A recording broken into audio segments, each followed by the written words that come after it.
Welcome to the True Hunt and welcome to the Maritime story for today. And we have got in discussion Captain Pankaj Kapoor with us, who is a member of the committee constituted by the Prime Minister's office. Apart from that, he works closely on innovative legal solutions for a changing world. And we have got Captain Gajanan Karanjikar with us, who is a man hitting hard all the time. And today our topic is need of Indian Protection and Indemnity Club. Sir, basically, I'll start with Captain Pankaj Kapoor. Sir, when we say need for something, so that means we are lagging at a point. So first of all, I would like to know that what is the Protection and Indemnity Club all about? Good morning, everyone. The Protection and Indemnity Clubs are basically clubs which have been created. Rather, instead of using the word club, it's an insurance which is offered to the shipping industry, and it is created by a group of ship owners who got together to protect each other. So P&I Club is basically created by ship owners to protect each other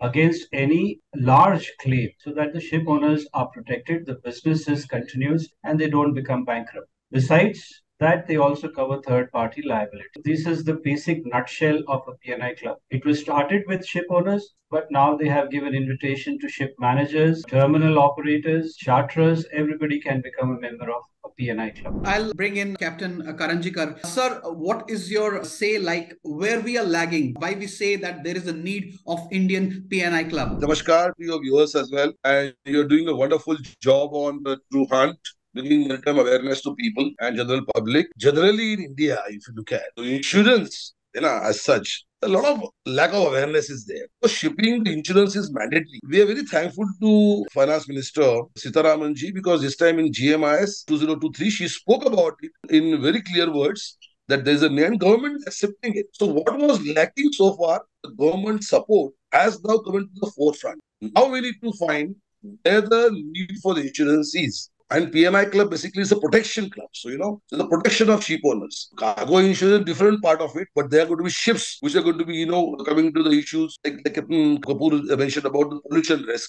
So basically, you're covering that risk of ship owner. This is mandatory as per the rules. And I'm sure that in the IV regulations also, the mention remains. And, the requirement of the P&I. So one was lack of government support, which has come into it. Financial institutions coming forward, private banks coming forward. So that also is very important. We have about 60 to 70 insurance companies in India. So we have the market. We have the capacity. If you see the penetration of general insurance and life insurance is 3.3. When I say penetration, it is directly marked to the premium collected to GDP.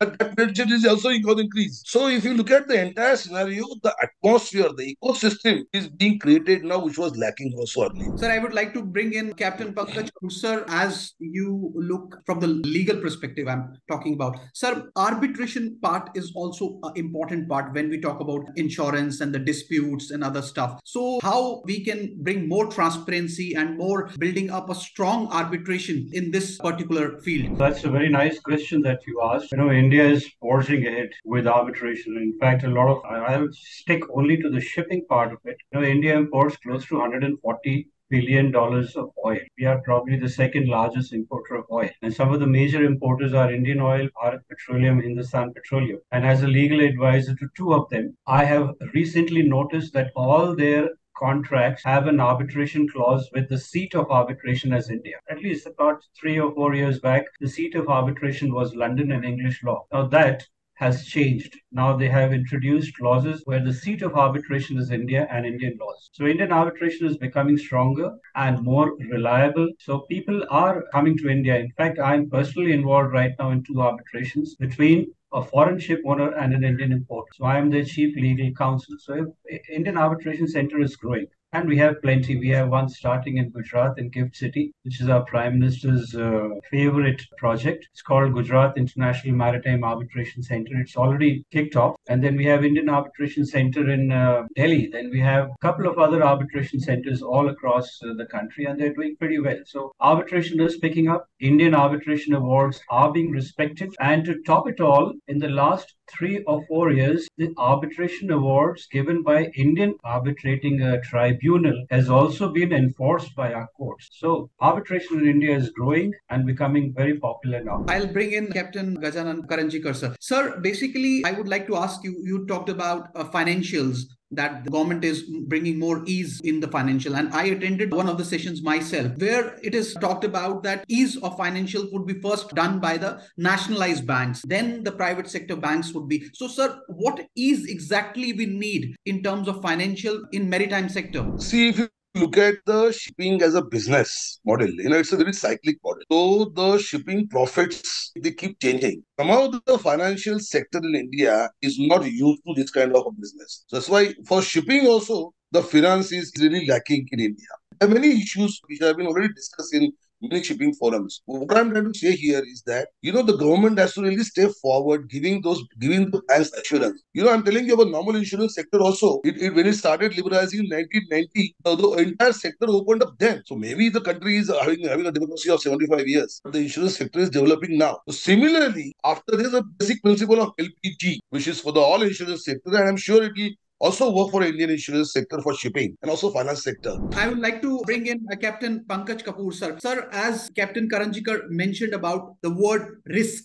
So what is the risk involved, that why the insurance companies are in doubt to, step into this industry? I think we need to rephrase this question. Okay. Insurance companies are not running shy of any business in India. We have P&I clubs based out of UK, or insurance companies based out of UK, which are insuring cargoes coming in and out of the country. And then we also have local indigenous insurance companies like New India Insurance. They are giving millions and millions of dollars of insurance cover. We have private players like ICICI Lombard. They are giving insurance covers to shipping. So then they're not running shy of it. Only need is an Indian P&I club. Now that is something which is like Captain Karanjikar has just mentioned. Our Honorable Finance Minister has just passed a comment in the Global Summit that yes, there is a need for Indian P&I club. The reason I'll tell you is, when did we actually felt the need for Indian P&I club very strongly? The need was there for the last 10, 15 years. When did it become very strong? When there was a conflict between Russia and Ukraine, and all the cargoes coming out of Russia were sanctioned. The P&I clubs based out of UK were not willing to provide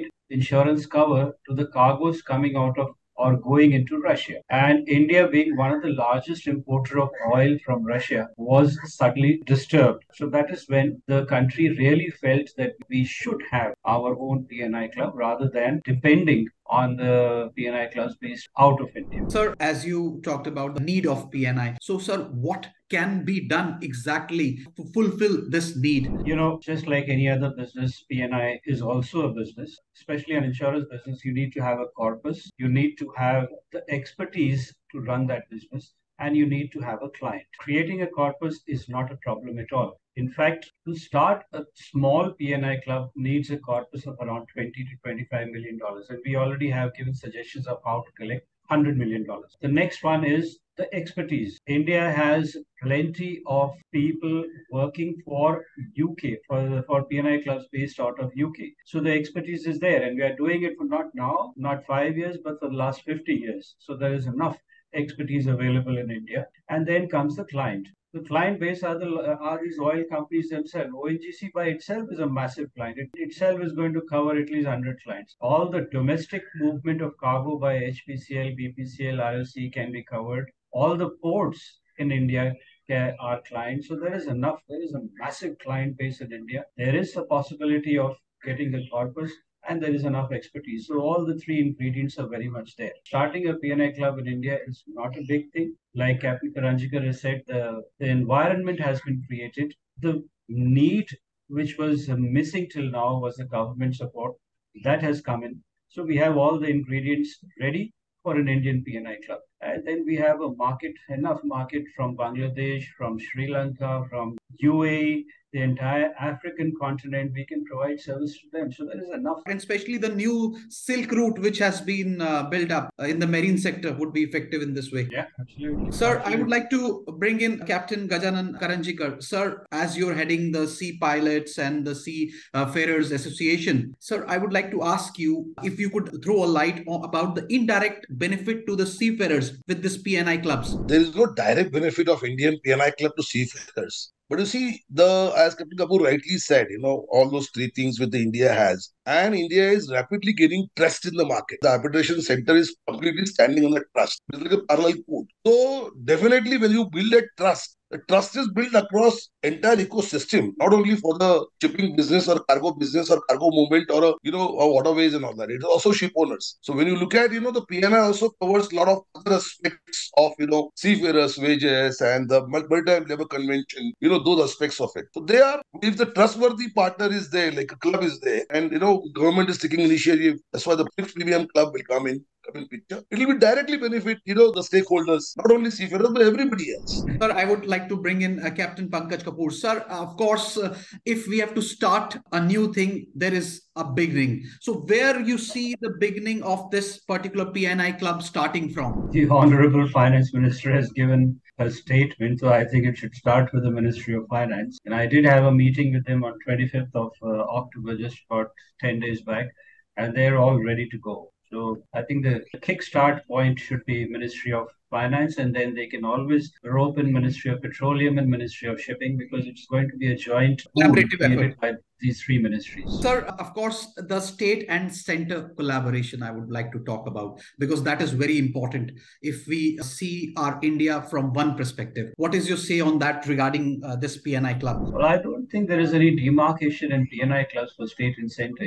Like New India Assurance, it's a national thing. There is no conflict between state and center. I don't think there is any conflict. It's a national thing covering national assets, and there is no reason for any conflict. So we could say, sir, it is a direct benefit to the ship owners, irrespective of any center, state. First of all, we need to stay away from that term ship owners. PNI Club is going to provide cover to the terminals, to the ports, to oil rigs. So it is not only a benefit for the ship owner. Our Indian PNI Club will be a little more polished. We are going to provide cover to all these people. And hence, if it is a minor port which comes under the state, then they benefit. If it's a major port which comes under the central government, then they benefit. Everybody benefits from it. It's not just the ship owners. And sir, as we have seen the Global Maritime Summit 2023, and of course, there are some main initiatives which has been taken by the central government and the state government in Maharashtra as well. Sir, I would like to ask you, if we see from 5 years from now, so what we see the future of this maritime sector. So how you see the future of maritime industry 5 years from now? Now the MOUs have been signed. The system is already in place. Now the government is to step up, have a dialogue positive with them, positive with the investors, make KPIs, and make those milestones, follow them up. So this time, I think so the entire, collaborative effort was there from all ministries involved. 9 ministries were involved in GMIS. So all those 9 ministries are going to definitely coordinate better. And since, we had just had a G20, so that entire ecosystem has been again transferred to Global Maritime India Summit. So it's going to have, more international presence. Because out of the 368 MOUs that we signed, rather 100 plus MOUs were outside India, Indian, country, the companies and things like that. So definitely it's going to be a great time in the next 5 years ahead. Shipping will definitely contribute at a very higher rate in the next 5 years. Sir, I'm going to Captain Pankaj Kapoor. Sir, when we talk about the law and arbitration part, which has been hurdles previously, but now the things are improving as you talked yourself. So, sir, from the legal perspective